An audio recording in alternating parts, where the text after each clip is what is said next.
Olá, seja muito bem-vindo ao Café Virtual. Que bom que você está aqui para juntos nós estudarmos mais um pouquinho da preciosa Palavra de Deus. E hoje o tema é aves de rapina.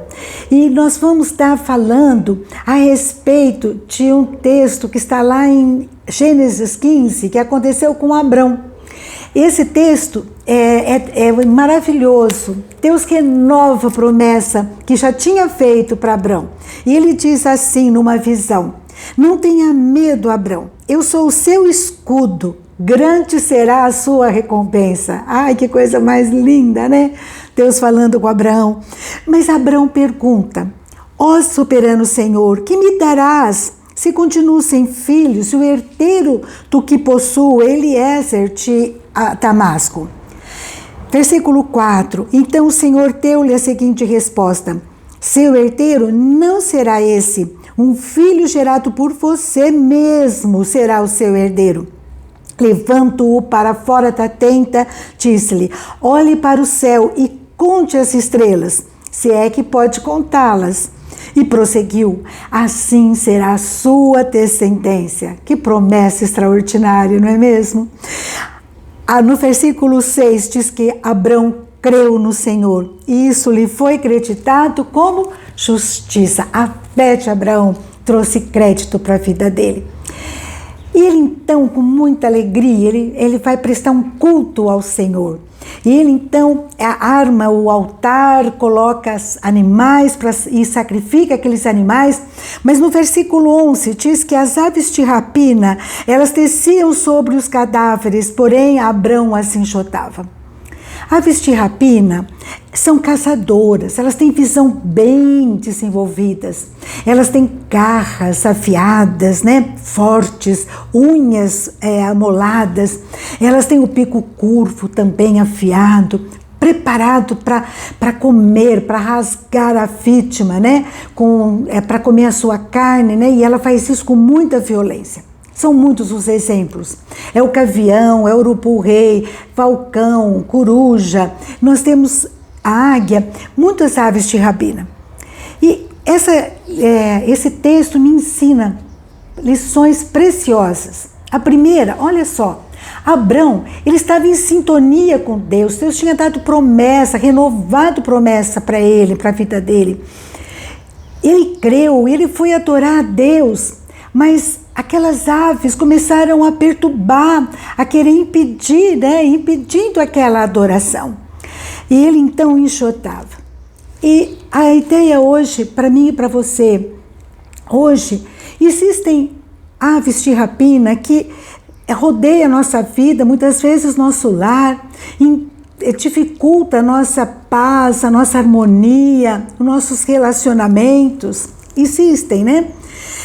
Lá em 1 Pedro 5:8, nós temos que Pedro diz o seguinte: olha só, estejam alertas e vigiem. O diabo, inimigo de vocês, anda ao redor como um leão, rugindo e procurando alguém a quem possa devorar, alguém que dê brecha, né? Daí ele ensina no versículo 9: resistam-lhes, permanecendo firmes na fé. Então, Pedro fala: olha, isso ainda acontece. Há situações em que vão querer impedir, né, pessoas, circunstâncias, o inimigo das nossas almas, querer impedir que nós adoremos a Deus, que a gente busque a Deus.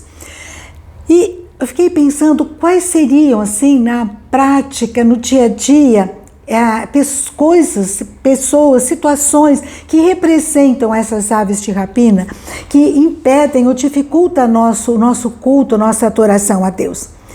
Muitas vezes são pensamentos maus, né, preguiça, comodismo. Às vezes a gente lutar com motivação errada, às vezes por ambição, para querer superar o outro. Às vezes são conversas tolas, amigos, né, que nos afastam de Deus. São muitas, né? São também, às vezes, perdas de emprego, pessoas que se afastam, pessoas que amamos, às vezes doenças, às vezes bens, né, que a gente começa a idolatrar, com medo de perder, começa a ter atitudes erradas, televisão, situações, celular, na internet, que pode nos afastar de Deus, fazer com que a gente deixe de adorá-lo. São situações que nos envolvem, né? E essas aves de rapina, elas podem fazer um desastre na nossa vida, roubar a nossa fé, roubar a nossa paz, a nossa alegria e deixar a gente azedo, às vezes triste, né? Mal-humorado, parece que a gente não tem mais paciência, não tolera, né? As coisas, as pessoas, qualquer coisa a gente se ofende e o coração desse azedume, né, fica ingrato, a gente não valoriza aquilo que Deus tem dado. E mesmo assim, a gente não assim, vai ficando irado, magoado com as coisas, né, não perdoa, não pede perdão. São aves de rapina, né, situações, pessoas, momentos que a gente passa. E como Abraão, nós devemos impedir que essas situações, tudo isso que acontece, afete a nossa consagração, abale a nossa fé, a nossa esperança no Senhor. Porque essas situações, esse agitamento, essas atividades faz com que a gente comece a duvidar. Será que Deus se importa, né? Esse ativismo da gente. Será que Ele ouve a nossa oração? A gente vai se afastando, né? Porque a gente vai sendo, os barulhos desse mundo, as atividades desse mundo vão nos envolvendo, né? E a gente vai perdendo, às vezes, né? Aquele amor pela palavra, aquela fé em Deus. São aquelas aves que comem, né? Aquelas sementes que Deus plantou, as promessas que Deus fez. E a gente vai se afastando. Eu não sei como você está, mas busque a Deus, que eu e você não deixemos de crer. Lá em Isaías 43, versículo 13, diz assim: agindo Deus, quem impedirá? Nada nem ninguém pode ter o poder de nos afastar da fé em Deus, da confiança em Deus. Eu estava me lembrando de uma história verídica que eu ouvi, aconteceu em Campinas. Um pastor foi chamado para ir num hospital para orar por uma criança que estava na UTI. E ele foi ali naquele hospital e quando ele chegou ali, ele conta que ele chegou lá na UTI procurando porque a pessoa responsável para ele poder até entrar na UTI e orar pela menina, que a mãe havia pedido, e tinha alguns médicos, e a enfermeira então comentou: é um pastor, vai orar pela fulana.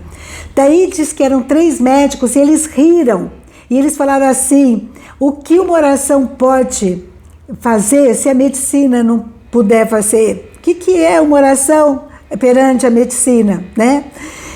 E diz que aquele pastor, ele ficou tão envergonhado, ele falou assim que deu vontade de sair correndo, de sumir, né? Ele ficou, a fé dele foi abalada. Daí a mãe da menina chegou e falou: pastor, que bom que o senhor veio, vem aqui orar. E ele foi orar, ele entrou no local onde a menina estava e orou por ela. Mas assim, diz que ele estava com a fé bem abalada.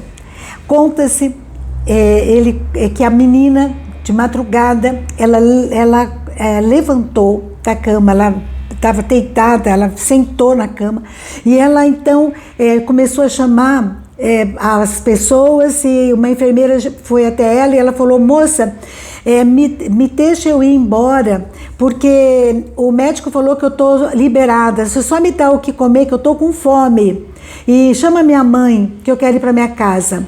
A enfermeira disse que ficou muito assustada e falou assim: que médico que veio aqui? Veio um homem aqui e falou que era para eu te chamar e para eu ir para casa. Isso aconteceu agora, recentemente. Um pastor contou essa história. Deus é um Deus que traz cura, é um Deus que liberta, é um Deus que traz mudanças na nossa história. Abraão já idoso, Sara já idosa, e Deus deu um filho para eles, chamado Isaac. Esse é o nosso Deus, é um Deus de milagres, é um Deus de bênção, é um Deus em quem nós podemos confiar. Mas nós precisamos enxotar, né? Jogar fora, assim, expulsar aquilo que pode atrapalhar a nossa fé, a nossa incredulidade e trazer incredulidade ao nosso coração. Que a gente possa fazer isso. E eu aprendo lá com Pedro, né? Pedro nos ensina como que eu posso realmente expulsar essas aves de rapina. Quais são as armas? E ele diz: vigiem, presta atenção no que está acontecendo, na sua conduta, nas suas conversas, nos seus pensamentos, nos seus sentimentos, e afasta aquilo que atrapalha a sua fé, o seu relacionamento com Deus, a sua oração, a sua devoção, o seu compromisso com Deus. Ore sem cessar pelos seus filhos, pelo seu cônjuge, pelos seus amigos, né? Creia que Deus é o Deus do impossível, Ele pode fazer um milagre, coisas extraordinárias. Se o homem não pode, se a medicina não pode, Deus pode. Deus pode fazer todas as coisas, se esse for o projeto dEle, se essa for a vontade dEle. Nós devemos, isso vale para mim e para você, nos apegarmos ao nosso Deus, lutar, né? Lutar para aquela semente que Deus colocou no nosso coração, para ela se desenvolver, para ela crescer, para ela frutificar. Eu devo então vigiar, eu devo me apegar, encher o coração meu com a palavra dele, buscar o Senhor, né? Eu lembro da minha mãe, numa época muito difícil da nossa vida. Ela começou a acordar pela manhã e a falar: o Senhor é meu pastor e nada me faltará. Ela falava o Salmo 23, versículo 1, e ela, Thaís, levantava e ia fazer as coisas, e Deus nos abençoou numa situação quase que impossível. Nada faltava para a gente, porque Deus nos abençoava.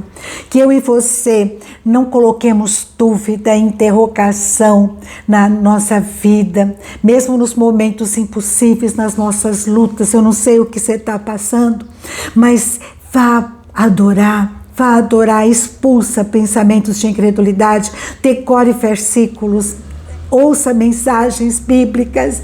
Eu tenho feito isso na minha vida e Deus tem tratado do meu coração. Estou lá na cozinha arrumando, né? A cozinha, lavando os pratos, eu estou ouvindo a palavra, eu estou louvando a Deus. Ai, como isso tem feito bem para mim, sabe? Eu preciso fazer isso, porque isso tem fortalecido a minha fé, ouvir a palavra, estudar, meditar na palavra, adorar esse Deus. Mesmo que as coisas não aconteçam, que você não que você fala: não estou vendo nada acontecer, mas creia pela fé, assim como Deus deu a Isaac para Abraão, Ele pode trazer uma resposta ao teu coração, a resposta que você espera, ou Deus pode trazer algo muito melhor, porque Ele tem algo melhor para a nossa vida. Então, que eu e você não deixemos de adorar. E que o Espírito Santo aumente a nossa fé, coloque na nossa boca um novo cântico de adoração a esse Deus que tem cuidado de nós, esse Deus que pela sua palavra fala tanto ao nosso coração, que nós o adoremos em espírito e em verdade, em todo o tempo, vigiando sempre, expulsando pensamentos de incredulidade. Em nome de Jesus. Amém? Um grande abraço para você. Fica com Deus e vamos adorá-lo em todo o tempo. Mesmo que as circunstâncias sejam adversas, vamos adorá-lo. Um grande abraço e até a próxima, se Deus quiser.